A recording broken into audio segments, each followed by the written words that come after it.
pa edhe takimin e djeshëmës lëvizjes vetëvendosje dhe LDK-s. Tani po thuj se një kohë konsideronim që sikur kanë kaluar ta kufit politik ose kufit e durimit qytetar me këtë që aktualisht partit politike po ja bëjnë vendit në mungesë të një marrëveshje.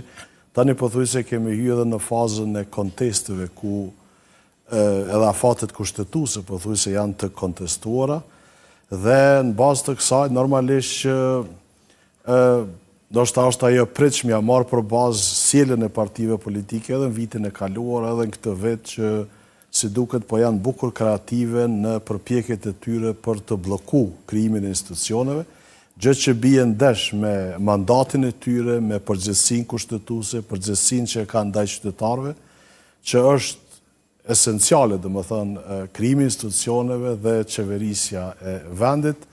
Dhe në bazë të kësaj po shohim që vërtet ka një shkallë të lartë të papërgjegjësisë politike të partive politike. Vërtet shteti i Kosovës po jep një imazh jo të mirë jashtë vendit. Ne dimë që ende ka disa shtete që nuk e kanë njohur shtetin e Kosovës dhe një prej çështjeve që shtetet kërkojnë kur duan ta njohin një shtet është edhe kapaciteti i atij shteti për ta qeverisë vetveten.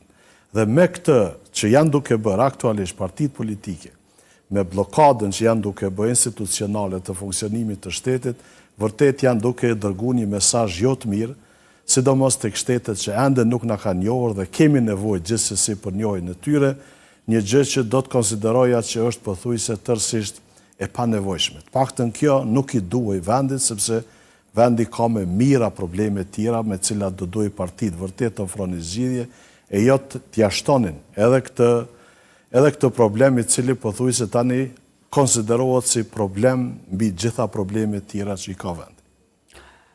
Zoti Kastrati, themi që LDK-ja ja dha edhe një tjetër mundësi LVV-s. Qysh e pat takimin e djeshëm? Ishin optimist se do t'i jape një president vendit? Marë për bazë përvojën e tanishme